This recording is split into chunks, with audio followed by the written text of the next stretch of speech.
যেসব মানুষদের মাইগ্রেনের ব্যথা থাকে আমার মনে হয় সেই সব মানুষদের এক্সট্রা করে আর শত্রুর কোনো অভাব হয় না। এই মাথা যন্ত্রণাটা এতই বিচ্ছিরি, মাথা যন্ত্রণাটা করলে মনে হয় কিছুই ভালো লাগে না। কাল রাত থেকে এতই মাথা যন্ত্রণা করছে, আর এখন দেখো এখন বাজে সকাল 7:30, এখনও মাথা যন্ত্রণাটা অটোমেটিকই করে যাচ্ছে, কিছুই ভালো লাগছে না।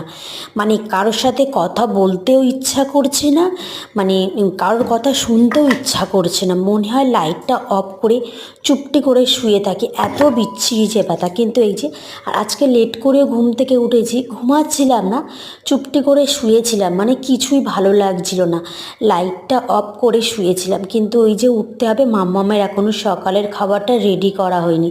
তো এই যে উঠেছি, উঠে ভাবলাম মাথাতে একটু তেল দেই, মানে কিছুই ভালো লাগছে না। এই যে কারোর সাথে কথা বলবো না, সেটাও মনে হয় বিরক্ত বোধ লাগছে। তো ভাবলাম একটু তেল দেই, যদি একটু মাথাটা একটু ঠান্ডা টাইপের হয়। জানি না কেন মাঝে মাঝে আমার এই ব্যথাটাই হয়, মাঝে মাঝে।